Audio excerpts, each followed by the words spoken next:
Varicose veins కి సరైన చికిత్స కోసం సంప్రదించండి ఎవిస్ హాస్పిటల్. నమస్కారం వంశీ గారు. నమస్తే మేడం. సో ఇప్పటి వరకు చాలా వరకు మనము పిల్లలలో ఫోకస్‌ని కావచ్చు, కాన్సంట్రేషన్ లెవెల్స్ ఏ విధంగా ఇంప్రూవ్ అవ్వాలి అన్న దానికి రకరకాల టెక్నిక్స్ అయితే మనం చెప్పడం జరిగింది. అండ్ ప్రతి ఒక్కరి పేరెంట్స్‌లో కూడా డౌట్ అయితే ఉంటుంది. అంటే చాలామంది పేరెంట్స్ వాళ్ళ పిల్లలు చదవకపోతే అసలు ఎందుకు చదవట్లేడు? అలా చదువుకోకపోవడానికి రీజన్స్ ఏంటి? దాన్ని ఎలా ఓవర్‌కమ్ చేయాలి? అన్న అయితే క్వెషన్స్ అయితే ఉంటాయి. అసలు ఎందుకండి స్టూడెంట్స్ అంటే చదువులో వీక్‌గా ఉండడానికి రీజన్స్ అంటారు? Yes madam. ఇందాక మీరన్నారు గదా! అంటే కారణం ఏంటో తెలుసుకోలేకపోతున్నా అని. సో, నిజానికి చాలామంది పేరెంట్స్ వాళ్ళ పిల్లల్ని డిసైడ్ జేసేస్తారు. అంటే వీడికి చదవడం రాదు, వీడికి ఎంత చెప్పినా వినడు, లేకుంటే ఈ సబ్జెక్ట్‌లో వాడు ఫోకస్ చేయడు. ఎంతసేపటికి ఇదే వాళ్ళు రిపీటెడ్‌గా పిల్లల ముందు రిపీట్ చేస్తుంటారు. ఈవెన్ రిలేటివ్స్ వచ్చినా అదే రిపీట్ చేస్తుంటారు. స్కూల్‌లో టీచర్స్ దగ్గర కూడా ఇదే రిపీట్ చేస్తుంటారు. కానీ ప్రతి పేరెంట్‌కి నేను చెప్పేదేంటంటే, ఫస్ట్ మీరేదైతే చదువుతలేరు, వినట్లేదు, చేయట్లేదు ఏదైతే అంటున్నారో దానికి రీజన్స్ వెతకండి ఫస్ట్. హ్మ్. ఆ రీజన్స్‌ని ఫైండ్ ఔట్ చేసే క్రమంలో మనకు ఆన్సర్ వస్తే దాని ప్రకారం మనము ఎలాంటి వర్క్స్ చేస్తే వాళ్ళు తర్వాత గ్రో అయితారు, ఎలా నేర్చుకుంటారు అనేది క్లారిటీ వస్తుంది. అయితే చాలా మందికి ఒక రీసెర్చ్‌లో తేలిందేంటంటే, ఇప్పుడు నేను కొన్ని పాయింట్స్ చెప్తాను మేడం. చాలా మంది విద్యార్థులకు చదవాలని ఉంటది. కానీ సొసైటీ ద్వారా, కొంతమంది వ్యక్తుల ద్వారా వాళ్ళు చదవాలనుకున్నా చదవలేకపోతారు. దాంట్లో ఫస్ట్ వన్ వచ్చేసి పిల్లల్ని ఎగతాళి చేయడం వల్ల చదువు మీద ఫోకస్ ఉండదు. హ్మ్. ఇప్పుడు చూడండి మేడం, ఫర్ ఎగ్జాంపుల్ తోటి ఫ్రెండ్స్ ఎగతాళి చేసినా, లేదనుకుంటే కొన్ని సార్లు కొన్ని స్కూళ్ళలో మనం చూస్తుంటాం, టీచర్స్ కూడా పిల్లల్ని ఎగతాళి చేస్తుంటారు. హ్మ్. ఈ ఎగతాళి చేసేటప్పుడు ఏమవుతుందంటే వాళ్ళకి ఒక షేమ్ ఫీల్ వస్తుంది క్లాస్‌లో. అంటే ఫ్రెండ్స్ వల్ల, లేకుంటే క్లాస్ రూమ్‌లో ఉన్నటువంటి గర్ల్స్ వల్ల, లేకుంటే టీచర్ ముందు ఇలా అన్నారు, లేకుంటే టీచరే ఇలా అనేది కాబట్టి మిగతా వాళ్ళందరూ నవ్వడం వల్ల వాళ్ళకి ఏమైతుందంటే ఒక షేమ్ ఫీలింగ్ వచ్చేస్తుంది. సో, ఈ ఫీల్ వల్ల ఏం చేస్తారంటే వాళ్ళు చదవాలనే ఆసక్తి తగ్గిపోతుంది. ఎందుకు తగ్గుతుంది అంటే ఫస్ట్ వీళ్ళకు కొన్ని డౌట్స్ ఉంటాయి సబ్జెక్ట్‌లో. ఆ సబ్జెక్ట్ డౌట్ వీళ్ళు క్లారిటీ తెచ్చుకుందామంటే కూడా మళ్ళీ మిగతా వాళ్ళు ఏమన్నా ఎగతాళి చేస్తారేమో, లేకుంటే టీచరే మళ్ళీ ఏమన్నా చెప్పి నేను ఒకవేళ లేసి డౌట్ అడిగితే ఇది ఒక డౌటేనా, ఇలాంటి క్వెషన్ అడిగి ఎగతాళి చేస్తారేమో అనే అపోహతోటి వీళ్ళు అడగరు. కాబట్టి ఎంతవరకు వీళ్ళకి అర్థమైతే అంతవరకే అర్థం చేసుకొని వదిలేస్తారు. కాబట్టి దీనివల్ల ఫస్ట్ ఈ ఎగతాళి జరగడం వల్ల చాలామంది పిల్లలు చదవడం మీద ఫోకస్ చేయలేకపోతున్నారు. కాబట్టి ఇక్కడ ఏదైతే ఇలా జరుగుతుంది అని అనిపిస్తే వెంటనే దీని మీద యాక్షన్ తీసుకోవాలి. ఈవెన్ అది పిల్లలు అర్థం చేసుకొని వెంటనే దాని నుంచి బయటపడాలి. లేదనుకుంటే పేరెంట్స్ అయినా సరే దీని గురించి దృష్టిలో పెట్టుకోవాలి. కాబట్టి ఫస్ట్ ఎగతాళి చేయడం అని మాన్పిస్తే పిల్లలకి ఫస్ట్ చదవాలనే ఆసక్తి క్రియేట్ అవుతుంది. సో నెక్స్ట్ ఏంటంటే ఎగ్జామ్ ప్రెజర్ లేకుంటే వాళ్ళ సామర్థ్యానికి మించి వాళ్ళ మీద ఫోకస్ చేయడం అనమాట. సో కాబట్టి ఎక్కడైతే ఈ బుల్లింగ్ ఉందో దాన్ని మ్యాక్సిమం టీచర్స్ కానీ, పేరెంట్స్ కానీ లేదనుకుంటే తోటి వ్యక్తి అయినా సరే అర్థం చేసుకునే ప్రయత్నం చేయాలి. దాని నుంచి బయటపడే ప్రయత్నం చేయాలన్నమాట.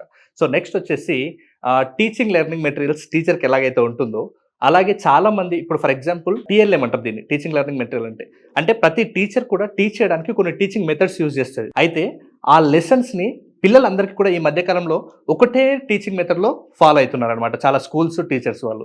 సో దీనివల్ల ఏమవుతుందంటే ప్రతి వ్యక్తి కూడా విజువల్, ఆడిటరీ, కైనెస్థెటిక్ అనే ఈ 3 వేస్ ద్వారా వాళ్ళు నేర్చుకుంటారు అనమాట. విజువల్ అంటే చూడడం ద్వారా, ఆడిటరీ అంటే వినడం ద్వారా, కైనెస్థెటిక్ అంటే చేయడం ద్వారా. ఈ 3 యాక్టివిటీస్ త్రూ ప్రతి విద్యార్థి కూడా నేర్చుకుంటాడు. అయితే ఇక్కడ ఒకటే మెథడ్ని యూజ్ చేయడం వల్ల కొంతమంది మాత్రమే, అంటే జస్ట్ ఆడిటరీ పర్సన్స్ మాత్రమే పికప్ ఉంది, మిగతా ఇద్దరు కూడా లాస్ట్లో పడిపోతున్నారు. సో నేనేమంటున్నానంటే పిల్లలు చాలా మంది వెనకబడడానికి రీజన్ ఏంటంటే టీచింగ్ మెథడ్స్ ఉన్నాయో ఆ మెథడ్స్ అందరూ అర్థం చేసుకునేట్లాగా, అంటే visual person, auditory person, kinaesthetic person ఈ ముగ్గురు వ్యక్తులు కూడా అర్థం చేసుకోవాలంటే ఖచ్చితంగా దాన్ని ముందు ఉండాలన్నమాట. అంటే ఇప్పుడు టూకీగా చెప్పాలంటే టీఎల్ఎం యూజ్ చేయాలి అని చెప్తున్నాను అనమాట. అంటే ఇప్పుడు ఫర్ ఎగ్జాంపుల్ ఒక స్పెసిమెన్ గురించి చెప్పేటప్పుడు దగ్గర ఉందనుకోండి, దాన్ని చూస్తారు, టీచర్ చెప్పేటప్పుడు వింటారు, వాళ్ళు వెళ్ళి టచ్ చేస్తారు. అంటే ఇప్పుడు చూడండి, ఈవెన్ ఒక చిన్న ప్రయోగమైనా సరే మనకు మీరైనా మేనమైనా అప్పుడు 10th క్లాస్లో, ఇంటర్మీడియట్లో ఏదైనా ఒక లెసన్ మనకు అంటే క్లియర్గా మనకు దగ్గర క్లాస్ రూమ్లో తీసుకొచ్చి చూపించారనుకోండి, దాని గురించి మళ్ళీ మనం చదవకుండానే ఎగ్జామ్లో వచ్చినా కూడా మనం ఏదో ఒకటి మనకు అర్థమైంది రాస్తాం. అంటే దాంట్లో విజువల్, ఆడిటరీ, కైనెస్థెటిక్ 3 ఉంది. కాబట్టి ఎక్కడైతే మన 5 సెన్స్ ఆర్గాన్కి ఎక్కువ ప్రయారిటీ ఇచ్చి నేర్చుకుంటున్నామో అక్కడ ఈజీగా గుర్తుపెట్టుకుంటాం. కాబట్టి ఎందుకు పిల్లలు వెనుకబడుతున్నారంటే టీచర్ ఒకటే మెథడ్ని టీచ్ చేయడానికి యూజ్ చేయడం వల్ల చాలామంది విద్యార్థులు దాన్ని క్యాచ్ చేయలేక వెనుకబడిపోతున్నారు. That is the main second reason. Next వచ్చేసి పిల్లల మీద ఎగ్జామ్ ప్రెజర్ ఎక్కువ అవ్వడం, లేదనుకుంటే హోంవర్క్ ప్రెజర్ ఎక్కువ అవ్వడం. ఇప్పుడు చాలామందికి కొంత స్టామినా ఉంటుంది. అంటే ఇప్పుడు ఫర్ ఎగ్జాంపుల్ ఒక 6 సబ్జెక్ట్స్ ఉంటే ప్రతి సబ్జెక్ట్ కూడా కొంత హోంవర్క్ ఇస్తారు.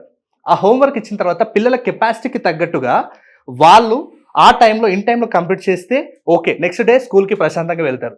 ఒకవేళ ఆ ఇన్ టైంలో కంప్లీట్ చేయకపోతే నెక్స్ట్ డే టీచర్ ఏమంటుందో, లేకుంటే మళ్ళీ వేరే మా ఫ్రెండ్స్ ఏమనుకుంటారో, లేకుంటే టీచర్ మా అందరి ముందు నన్ను కట్టెతో కొడితే ఏమనుకుంటారు. సో ఇలాంటి భయాలు పిల్లల లోపల స్టార్ట్ అవుతాయి. కాబట్టి ఆ ప్రెజర్ని, అంటే హోంవర్క్ ప్రెజర్ కావచ్చు, లేకుంటే ఎగ్జామ్ ప్రెజర్ కావచ్చు, లేకుంటే రీడింగ్ ప్రెజర్ కూడా కావచ్చు. సో వీటి వల్ల ఏం జరుగుతుందంటే వాళ్ళకి చదవాలనే ఆసక్తి పోతుంది. అంటే మరి దీన్ని ఎలా ఓవర్కమ్ చేయాలంటే పిల్లల సామర్థ్యానికి తగ్గట్టుగా హోంవర్క్ ఇవ్వాలి. అప్పుడు వాడికి ఈ వర్క్ నేను చేశాననే సాటిస్ఫాక్షన్ ఉంటుంది, నెక్స్ట్ డే స్కూల్కి హ్యాపీగా వెళ్తాడు.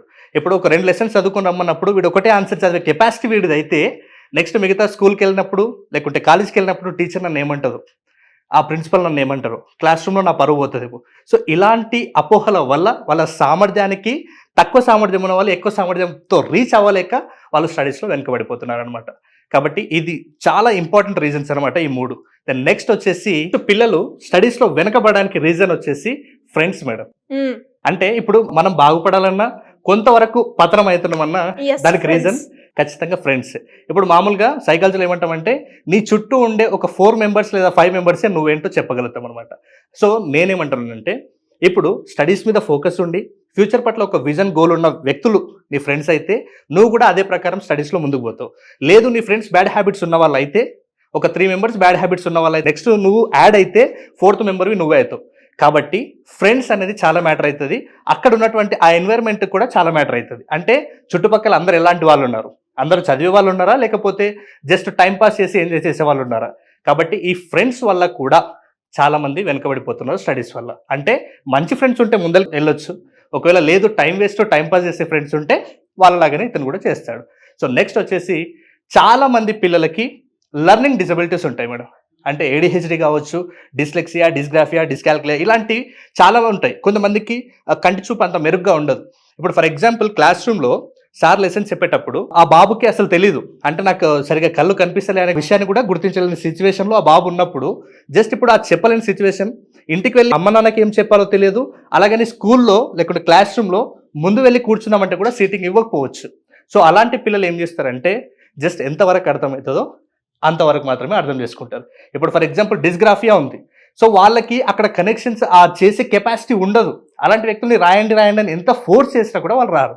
కాబట్టి పిల్లలు వెనకబడడానికి రీజన్ ఏంటంటే ఆ లెర్నింగ్ డిజబిలిటీస్ని ఫైండ్ అవుట్ చేయకపోవడం. ఒకవేళ వాటిని ఫైండ్ అవుట్ చేస్తే వాటిని ఎలా ఓవర్కమ్ చేయాలో తెలుస్తుంది, తర్వాత వాళ్ళు స్టడీస్లో అందరిలాగానే ముందుకు పోతారు. దెన్ నెక్స్ట్ వచ్చేసి చాలా మంది పిల్లలు ఎందుకు స్టడీస్లో వెనకబడుతున్నారంటే స్టడీ స్కిల్స్ నేర్పించకపోవడం. అంటే ఇప్పుడు చూడండి, ఏ పని చేయాలన్నా ముందు ట్రైనింగ్ కావాలి. ఇప్పుడు చాలామంది పిల్లలకి ఇప్పుడు ఈవెన్ వంట చేయాలంటే కూడా అమ్మమ్మ దగ్గర వంట ట్రైనింగ్ తీసుకుంటుంది. నాన్న బిజినెస్ చేస్తున్నాడు అంటే కూడా ఇంకొకరి దగ్గర బిజినెస్ ఎలా చేయాలో నేర్చుకున్న తర్వాతనే బిజినెస్ చేస్తున్నాడు. కానీ పిల్లలకి అందరూ చదవమంటారు కానీ ఎలా చదవాలో ఎవరు క్లారిటీ ఇస్తలేరు. అందుకని చాలామంది పిల్లలు స్ట్రగుల్ అవుతున్నారు. వాళ్ళకి తెలిసింది ఒకటే, దట్ ఈస్ రూట్ మెథడ్. బట్టి చదువుతున్నారు. ఇప్పుడు ఫర్ ఎగ్జాంపుల్ SA1 ఎగ్జామ్కి చదివారు అనుకోండి బట్టి నెక్స్ట్ ఆ ఎగ్జామ్లో రాస్తారు. మళ్ళీ SA2 వచ్చే వరకు ఈ SA1 మళ్ళీ చదవాలి. అంటే అప్పుడు ఫస్ట్ అంటే ఇక్కడ SA1 చదివిన సిలబస్, మళ్ళీ SA2 చదివిన సిలబస్, ఈ 2 సిలబస్లు ప్రెజర్ ఎక్కువై వాళ్ళకి ఏ మెథడ్ చదవాలో తెలియక ఓన్లీ బట్టి విధానంలోనే ఒక భారంగా ఫీల్ అవుతున్నారు. అందుకనే చాలామంది స్టడీస్ని డ్రాప్ అవుట్ అవుతున్నారు. కొంతమంది అసలు 10th క్లాస్ వరకు చదివి మానేస్తే సరిపోతుందన్న అపోహలో ఉన్నారనమాట. కాబట్టి ఈ రీజన్స్ ఏవైతే ఉన్నాయో, అంటే ఇప్పుడు ప్రతి ఒక్కరు కూడా ఎందుకు స్టడీస్లో వెనకబడ్డారంటే ఇవే మెయిన్ రీజన్ అని చెప్పొచ్చు మేడం. చాలామంది పిల్లలు ఎస్పెషల్లీ టాపర్స్గా రావాలి అండ్ దాంతోపాటు మెమరీ పవర్ పెరగాలని కోరుకుంటూ ఉంటారు. ఏదైతే ఎఫర్ట్స్ పెడుతూ ఉంటుంటారో కొన్నిసార్లు ఎగ్జామ్ దగ్గరికి వెళ్ళేసరికి మర్చిపోయేది మనం ఎక్కువగా చూస్తుంటున్నాం. వాళ్ళకి సంబంధించి స్టడీ టిప్స్ కావచ్చు, మెమరీకి సంబంధించిన కొంత అనాలిసిస్ అండ్ దాంతోపాటు టెక్నిక్స్ కావచ్చు మన దగ్గర ఏమైనా ఉండే అవకాశం ఉంటుందా? ఫర్దర్గా క్లాసెస్ ఏమైనా ఉన్నాయా? Yes madam. నెక్స్ట్ వచ్చేసి మనం ప్రతి సండే కూడా టాపర్ స్టడీ సీక్రెట్స్ అని ఒక కంప్లీట్ స్టడీ బ్లూ ప్రింట్ని ఇవ్వబోతున్నాం మేడం. ఇది కంప్లీట్గా 3 hours వర్క్షాప్ అనమాట. ఇది ప్రతి సండే 10 o'clock నుంచి 1 PM వరకు ఉంటుంది. అంటే మార్నింగ్ 10 నుంచి 1 PM వరకు ఉంటుంది. సో ఈ క్లాస్కి ఎవరైనా అటెండ్ అవ్వచ్చు. చాలామంది స్టూడెంట్స్కి ఎలా చదవాలో క్లారిటీ ఉండదు, ఎలా రివిజన్ చేసుకోవాలో క్లారిటీ ఉండదు, ఎగ్జామ్ హాల్లోకి వెళ్ళినప్పుడే ఒక టెన్షన్కి గురవుతుంటారు.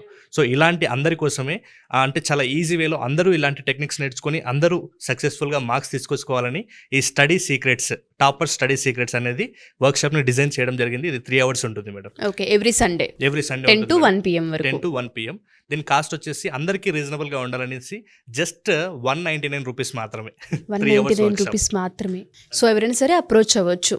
అంటే స్టడీస్కి సంబంధించి ఏదైనా ఈ క్లాసెస్ వరకు మాత్రమే అన్న బౌండరీ ఏమైనా ఉందా? ఎవరైనా సరే లేదు అటెండ్ మేడం, అవ్వచ్చు. ఎవరైనా అటెండ్ అవ్వచ్చు. ఎందుకంటే నేను ఈ వర్క్షాప్ డిజైన్ చేయడానికి ముఖ్య ఉద్దేశం వచ్చేసి అందరూ చదవండి చదవండి అని అంటుంటారు, కానీ ఎలా చదవాలనే విషయాలు తెలియక చాలా మంది స్టూడెంట్స్ ఆగిపోయారు. సో ఎలా చదవాలి, ఎలా గుర్తు తెచ్చుకోవాలనే విషయాల పట్ల వాళ్ళకి క్లారిటీ ఇచ్చి ఎగ్జామ్స్ వాళ్ళని కూడా ఈవెన్ వాళ్ళు ఎలా ఉన్నా సరే వాళ్ళని కూడా ఒక టాపర్స్ చేయాలంటే జస్ట్ ఫాలో అవ్వాల్సింది కొన్ని సీక్రెట్స్ ఉంటాయి.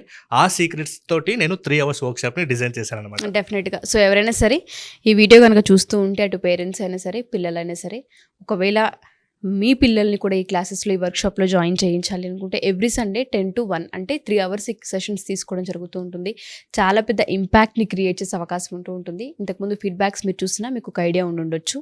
సో ఎవరైనా జాయిన్ అవ్వాలి అనుకుంటే, డీటెయిల్స్ తెలుసుకోవాలి అనుకుంటే కింద స్క్రోల్ అవుతున్న కాంటాక్ట్ నెంబర్ని కాంటాక్ట్ చేయొచ్చు. థ్యాంక్ యూ అండి. Thank you so much. Thank you.